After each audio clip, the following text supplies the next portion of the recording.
ఈరోజు ఈ మీడియా సమావేశానికి అధ్యక్షత వహిస్తున్నటువంటి బీసీ కుల సంఘాల జేఏసీ చైర్మన్ మా అన్నగారైనటువంటి కుందారం గణేశాచారి గారు, అదేవిధంగా ఈ సమావేశంలో దాదాపు 20 బీసీ సంఘాల అధ్యక్షులు, 40 మంది బీసీ కుల సంఘాల అధ్యక్షులు, మహిళా సంఘాల అధ్యక్షులు, అధ్యక్షురాళ్ళు, అదేవిధంగా ఉద్యోగ సంఘాల బాధ్యులు, విద్యార్థి నాయకులు, ఓయూ జేఏసీకి సంబంధించినటువంటి నాయకులు ఈ మీడియా సమావేశంలో పాల్గొనడం జరుగుతుంది.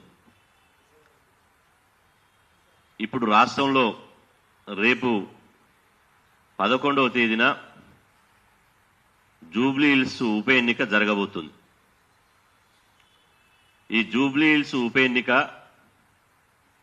3 పార్టీల మధ్యన జరిగే ఎన్నిక కాదు. ఇది జూబ్లీ హిల్స్ ఉప ఎన్నిక తెలంగాణ రాష్ట్రంలోని 2.5 కోట్ల మంది బీసీల భవిష్యత్తు, బీసీల యొక్క రాజకీయ భవిష్యత్తుకు సంబంధించినటువంటి ఎన్నిక. ఈ జూబ్లీ హిల్స్ ఎన్నికల్లో 3 పార్టీల మధ్యన జరుగుతుంది ఎన్నికలని చాలా మంది అనుకుంటున్నారు. కానీ 3 కులాల మధ్యన జరుగుతుంది ఎన్నిక. దయచేసి తెలంగాణలో ఉన్నటువంటి బీసీ, ఎస్సీ, ఎస్టీ, మైనార్టీ సమాజానికి ఈ మీడియా సమావేశం ద్వారా నేను విజ్ఞప్తి చేసేది ఏంటంటే, బయటకు మనకు పార్టీలు కనపడతాయి, కానీ లోపల జరిగేదంతా కుల పోరాటమే. 3 పార్టీల ఎన్నికలు కాదు, అందుకని 3 కులాల ఎన్నికలు. ఒకరు బీజేపీ పార్టీకి సంబంధించి బీసీలకు టికెట్ ఇవ్వాలని అడిగినాం, కానీ బీసీలు గెలుపు గుర్రాలు కాదు, మేము బీసీలకు టికెట్ ఇవ్వము అని చెప్పి బీజేపీ వాళ్ళు బీసీలకు టికెట్ ఇవ్వడానికి నిరాకరించారు. అంటే బీసీలను అవమానించారు. బీఆర్ఎస్ వాళ్ళని అడిగినాం, ఇంతవరకు జూబ్లీ హిల్స్ నియోజకవర్గం ఏర్పడ్డప్పటి నుంచి 2009లో జూబ్లీ హిల్స్ నియోజకవర్గం ఏర్పడితే ఒకసారి విష్ణువర్ధన్ రెడ్డి గెలిచాడు, ఆ తర్వాత మాగంటి గోపీనాథ్ గారు గెలిచారు. తర్వాత బీసీకి అవకాశం రాలే, బీసీకి ఇవ్వండి అని అడిగితే బీసీలు గెలుపు గుర్రాలు కాదు, మాగంటి గోపీనాథ్ గారి భార్యని వారసత్వ రాజకీయాలను మేము ఎంకరేజ్ చేస్తాం, మాగంటి గోపీనాథ్ భార్యనే మేము నిలబెడతాం తప్ప బీసీకి ఇవ్వమని చెప్పి బీసీలకు ఇవ్వకండి నిరాకరించారు. అప్పుడు కాంగ్రెస్ పార్టీని మనం డిమాండ్ చేసినాం,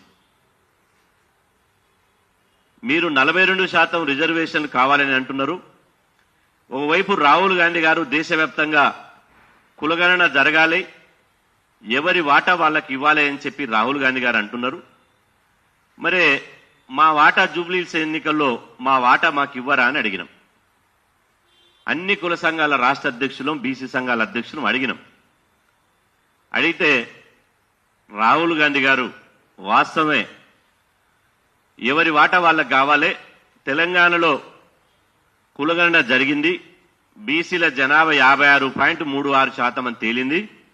కాబట్టి అత్యధిక జనాభా ఉన్నటువంటి బీసీలకు టికెట్లు ఇవ్వాలి అని చెప్పి కులగణన జరిగిన తర్వాత దయచేసి మీడియా ద్వారా రాష్ట్రంలో ఉన్నటువంటి ప్రజలకు, జూబ్లీ హిల్స్ నియోజకవర్గంలో ఉన్నటువంటి బీసీ, ఎస్సీ, ఎస్టీ సమాజానికి నేను ముఖ్యంగా విజ్ఞప్తి చేసేది ఏంటంటే, కులగణన జరిగిన తర్వాత మొట్టమొదటిగా ఒక బీసీకి టికెట్ ఇచ్చారు. అధికార పార్టీ, జాతీయ పార్టీ అయినటువంటి కాంగ్రెస్ పార్టీ నుంచి ఒక బీసీకి టికెట్ ఇచ్చారు. ఈ సమయంలో మనం ఎటువైపు ప్రయాణం చేయాలి, ఎవరికి మద్దతుగా ఉండాలి, ఎవరికి అండగా ఉండాలి. యుద్ధం జరిగేటప్పుడు యుద్ధం చేయకుండా, యుద్ధం ఆగిపోయిన తర్వాత నేను గెలవాల్సింటిని, మేమే గెలవాలి అంటే కుదరదు. యుద్ధం జరిగేటప్పుడు యుద్ధం చేయాలి. యుద్ధం చేస్తే ఆ యుద్ధంలో మనమందరం కొట్లాడితే గెలుస్తాం. మెజార్టీగా మన ఓట్లే ఉన్నాయి కాబట్టి గెలుస్తాం. కాబట్టి ఇప్పుడు జూబ్లీ హిల్స్ లో ఓటు యుద్ధం జరుగుతుంది. ప్రజాస్వామిక బద్దంగా ఓట్ల యుద్ధం జరుగుతుంది. ఈ ఓట్ల యుద్ధంలో బీసీ ప్రజలంతా రాజకీయ పార్టీలకు అతీతంగా ఐకమత్యంతో ఉండాలి.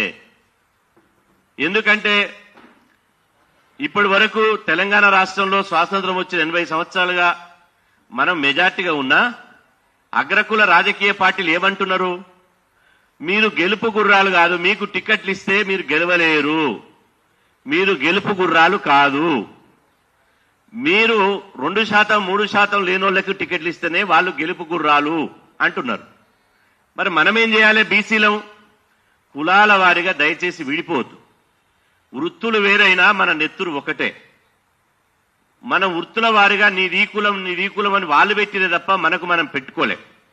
కాబట్టి ఎన్నికల్లో బీసీలే ఒక కులంగా మారాలి. బీసీలం గనక ఈ ఎన్నికల్లో మనం గెలిపించుకోకపోతే ఇలా రేపు 2028లో తెలంగాణలో బీసీలకు రాజకీయ భవిష్యత్తు ఉండదు. మనం బీసీ ముఖ్యమంత్రి కావాలంటున్నాం.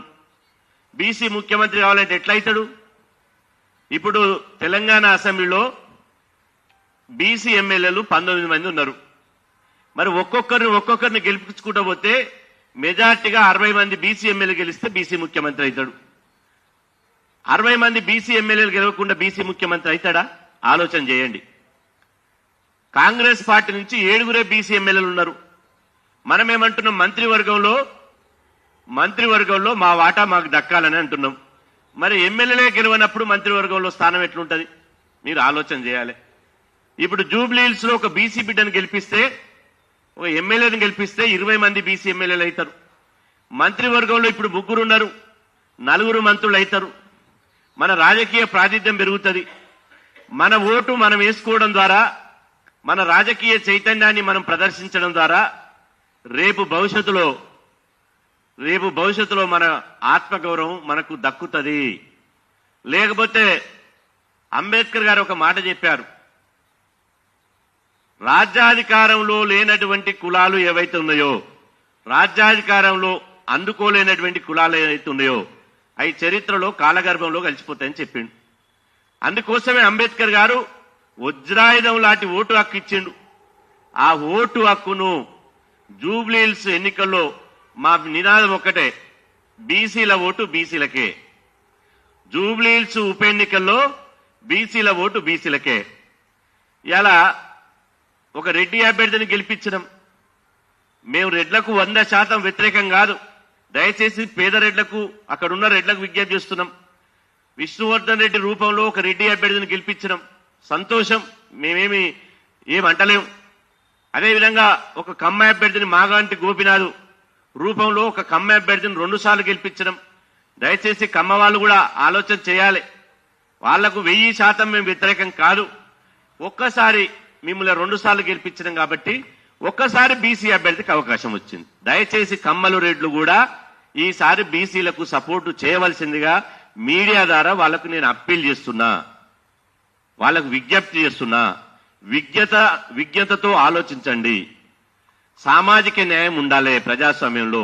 ప్రజాస్వామ్యం అంటే అందరికీ భాగస్వామ్యం రావాలి. అందరికీ భాగస్వామ్యం వస్తేనే అది ప్రజాస్వామ్యం అవుతుంది. లేకపోతే కొద్దిమందికి మాత్రమే ఎమ్మెల్యేలు ఎంపీలుగా ఎన్నికైతే అది ప్రజాస్వామ్యం అనిపించుకోదు, అది కులస్వామ్యం అనిపించుకుంటది. కాబట్టి ఎన్నికల్లో బీసీలంతా రాజకీయ పార్టీలుగా ఒక్కటి కావాలి. చాలా మంది ఒక డౌట్ వస్తుండొచ్చు, టీఆర్ఎస్ ఉన్నటువంటి బీసీలు, బీజేపీలు ఉన్నటువంటి బీసీలు సోషల్ మీడియాలో ఇప్పుడు నన్ను లైవ్ లో చూస్తున్నటువంటి బీసీలు కామెంట్లు స్టార్ట్ చేస్తారు. ఇలా మీరు కాంగ్రెస్ కదా, కాంగ్రెస్ కు మీరు ఎందుకు సపోర్ట్ చేస్తున్నారని. మేము ఇక్కడ మీ కంటికి పార్టీలు కనపడుతున్నాయి. పచ్చ కామెరలు వచ్చినోడికి లోకమంతా పచ్చ కనపడ్డట్టు మీ కంటికి పార్టీలు కనపడుతున్నాయి. మా కంటికి బీసీ బిడ్డలు కనపడుతున్నారు. మా కంటికి బీసీ బిడ్డలు కనపడుతున్నారు. అందుకోసమే మాకు పార్టీల ఖచ్చితంగా బీసీలను గెలిపించుకోవాలనే నినాదంతో బీసీ ఉద్యమం నడుస్తుంది. మీరు చూడండి, టీఆర్ఎస్ పార్టీ ఉన్నటువంటి సమయంలో నాగార్జున సాగర్ లో నోముల నరసింహయ్య గారు చనిపోతే వారి కొడుకు నోముల భగత్ గారికి టీఆర్ఎస్ పార్టీ టికెట్ ఇచ్చింది. ఒక బీసీ బిడ్డకి టికెట్ ఇచ్చింది. ఆ రోజు మేము బీసీ సంఘంగా, మేము అప్పుడు పార్టీ చూడలే, బీసీ సంఘంగా నోముల భగత్ గారిని మద్దతు ఇచ్చి బీసీలందరూ అండగా నిలబడాలంటే ఆ ఉప ఎన్నికల్లో నోముల భగత్ గారిని గెలిపించడం జరిగింది. అప్పుడు టీఆర్ఎస్ పార్టీ అభ్యర్థి ఆయన. మేము టీఆర్ఎస్ పార్టీ అభ్యర్థి చూడలే, బీసీ అభ్యర్థిని మద్దతు ఇచ్చాం. బీసీల మద్దతుతోటి బీసీలు ఓట్లు వేయడం ద్వారా నోముల భగత్ గెలిచాడు. అప్పుడు బీసీల ఆత్మగౌరవం నిలబడ్డది. ఆ తర్వాత ఈటల రాజేందర్ గారు బీఆర్ఎస్ పార్టీ నుంచి బర్తరఫ్ చేస్తే వారు బీజేపీ పార్టీ నుంచి నిలబడ్డాడు. మేము ఆ రోజు దగాపడ్డటువంటి మోసపడ్డటువంటి అన్యాయానికి గురైనటువంటి ఈటల రాజేందర్ గారు ఏ పార్టీలో ఉన్నారని మేము చూడలే. మేము బీజేపీ పార్టీ చూడలే. అప్పుడు మేము ఈటల రాజేందర్ గారు బీసీ బిడ్డ కాబట్టి ఆయన గెలవాలి అని చెప్పి హుజురాబాద్ లో మేము ఎన్నికల్లో ప్రచారం చేసి ఈటల రాజేందర్ గారికి సమస్త బీసీ సమాజం అండగుండి ఈటల రాజేందర్ గారిని గెలిపించడం జరిగింది. ఈటల రాజేందర్ గారిని గెలిపించడం ద్వారా బీసీల యొక్క ఐక్యతను, బీసీల యొక్క రాజకీయ చైతన్యాన్ని ఆ రోజులో హుజురాబాద్ గడ్డ మీద చూపించడం జరిగింది. ఇప్పుడు అదే ఆ నాగార్జున సాగర్ లో హుజురాబాద్ లో ఎట్లయితే ఉప ఎన్నిక వచ్చిందో ఇప్పుడు జూబ్లీ హిల్స్ గడ్డ మీద ఉప ఎన్నిక వచ్చింది. ఇప్పుడు కూడా ఒక బీసీ బిడ్డ నిలబడ్డాడు. అప్పుడు టీఆర్ఎస్ నుంచి బీజేపీ నుంచి నిలబడితే వాళ్ళని గెలిపించడం. ఇప్పుడు కూడా జూబ్లీ హిల్స్ లో ఒక బీసీ అభ్యర్థి నిలబడ్డాడు. కాబట్టి ఈ బీసీ అభ్యర్థికే 100% జూబ్లీ హిల్స్ ఎన్నికల్లో 4,01,000 పైచిలకు ఓట్లున్నాయి. 4 లక్షలకు పైగా ఓటర్లు ఉన్నారు. 4 లక్షల ఓటర్లో 2 లక్షల మంది ఓటర్లు బీసీలు. అదేవిధంగా ఎస్సీ, ఎస్టీ, బీసీ, మైనార్టీలు మొత్తంగా కలిస్తే జూబ్లీహిల్స్ ఎన్నికల్లో 3,50,000 మంది ఉంటారు. 3,50,000 మంది బీసీ, ఎస్సీ, ఎస్టీలు బీసీ అభ్యర్థి గనక ఓటేస్తే 1,00,000 మెజార్టీతోటి గెలుస్తాడు. 1,00,000 మెజార్టీతోటి గెలిస్తే ఇంకా బీసీల రాజకీయ శకం ప్రారంభమైనట్టే. 2028లో 60 మంది బీసీ ఎమ్మెల్యేలు గెలిచినట్టే. 2028లో బీసీ ముఖ్యమంత్రి అయినట్టే. కాబట్టి 42% రిజర్వేషన్లు కూడా మన సంఖ్య పెంచడం ద్వారా, బీసీలను రాజకీయంగా చైతన్యం చేయడం ద్వారా, మన ఐకమత్యం పెంచడం ద్వారా 42% రిజర్వేషన్లు సాధించినట్టే. ఇది అర్థం చేసుకోవాలి. ఇది ఒకదానికొకటి ముడిపడి ఉంది. దయచేసి చాలా మంది బయట ధర్నాలు చేస్తారు, బీసీలకు అది ఇవ్వాలి ఇది ఇవ్వాలి అంటారు. కానీ బీసీ అభ్యర్థి నిలబడితే మాత్రం మద్దతు ఇవ్వరు. నేను అంటున్నా 1,00,000 సార్లు ధర్నాలు చేసింది ఒక ఎత్తు, ఒక బీసీ బిడ్డను మన ఓటు మనం వేసుకొని గెలిపించుకొని చట్టసభలకు పంపించింది ఒక ఎత్తు. బీసీలు రాజకీయంగా చైతన్యం అయితేనే, బీసీలు గెలిస్తేనే, బీసీలకు రాజ్యాధికారం వస్తేనే బీసీలకు తలరాత మారుతుంది. బీసీ బిడ్డల భవిష్యత్తు ఉజ్వలమైనటువంటి భవిష్యత్తు వస్తుంది. 42% రిజర్వేషన్ సాధించుకుంటాము. 60 మంది బీసీ ఎమ్మెల్యేలం అవుతాము. 9 మంది పార్లమెంట్ సభ్యులమైతాము. 9 మంది బీసీ మంత్రులమైతాము. తెలంగాణ గడ్డ మీద బీసీ ముఖ్యమంత్రి చేసుకుంటాం. ఓటు అనే శక్తివంతమైన ఒక ఓటు ఎంత పవర్ఫుల్లో జూబ్లీ హిల్స్ ప్రజలారా ఆలోచన చేయండి. చివరిగా నేను చెప్పేది ఏంటంటే, చివరిగా తెలంగాణలో ఉన్నటువంటి బీసీ, ఎస్సీ, ఎస్టీ సమాజానికి నేను విజ్ఞప్తి చేస్తున్నా. జూబ్లీ హిల్స్ నియోజకవర్గంలో మన చుట్టపక్కలు ఉంటే దయచేసి వాళ్ళకి చెప్పండి. మన బంధువులుంటే, మన స్నేహితులుంటే, మన క్లాస్మేట్లుంటే, మన పరిచయస్తులుంటే, మనకు తెలిసిన వాళ్ళు ఉంటే కనీసం ఫేస్బుక్ ద్వారా, సోషల్ మీడియా ద్వారా ఫ్రెండ్షిప్ చేసుకొని కూడా జూబ్లీ హిల్స్ ఎన్నికల్లో జరిగేది పార్టీల మధ్యన పోరాటం కాదు, ఇది ఆత్మ గౌరవానికి, ఆధిపత్య కులాలకు ఆత్మ గౌరవానికి మధ్యన జరుగుతున్న ఎన్నికలు, ధర్మానికి అధర్మానికి మధ్యన జరుగుతున్నటువంటి ఎన్నికలు.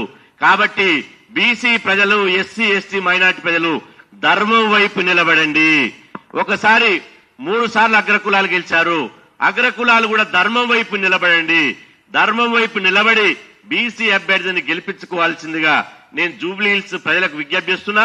2 రోజుల్లోనే జూబ్లీ హిల్స్ అభ్యర్థి నవీన్ యాదవ్ గారు, ఎందుకంటే నవీన్ యాదవ్ మంచి ఉన్నత విద్యావంతుడు, మంచి సంస్కారవంతుడు, క్రమశిక్షణ కలిగినటువంటి నాయకుడు. కాబట్టి ఇట్లాంటి విద్యావంతుణ్ణి, ఒక యువకుణ్ణి, ఒక మంచి గుణం ఉన్నటువంటి ఒక బీసీ బిడ్డను గెలిపించుకుంటే రేపు చట్టసభలో పోయి బీసీల గురించి మాట్లాడతాడు, బీసీల గురించి కొట్లాడతాడు, బీసీ రిజర్వేషన్ల ఉద్యమానికి అండగా ఉంటాడు. సప్త సమాజం బీసీల తరపున మన గళాన్ని వినిపిస్తాడు. కాబట్టి కాకి నోట కోకిల రాగం రాదు. మనం అగ్రకులాలకు ఓట్లేసి అగ్రకులాలకు చట్టసభలకు పంపిస్తే అగ్రకులాలు బీసీల గురించి మాట్లాడరు. మన బీసీ బిడ్డకు ఓటేసి బీసీ బిడ్డను గెలిపిస్తే రేపు అసెంబ్లీలో పోతే బీసీల బతుకులు మార్చడానికి ఒక బీసీ బిడ్డ చట్టసభల్లో 2.5 కోట్ల మంది బీసీల పక్షాన కొట్లాడతాడు, నిలదీస్తాడు, ప్రశ్నిస్తాడు, మాట్లాడతాడు. కాబట్టి ఈ ఉన్నత విద్యావంతుడు యువకునికి ఓటేసి గెలిపించాలి. వారి నాన్నగారు చిన్న శ్రీశైలం యాదవ్ గారు మా అందరిలో బీసీ కులాల ఉద్యమంలో చాలా అత్యంత క్రియాశీలకంగా పనిచేసిండు. మహాత్మా జ్యోతిబా పూలే జయంతి ఉత్సవాల కమిటీ చైర్మన్ గా చేసిండు.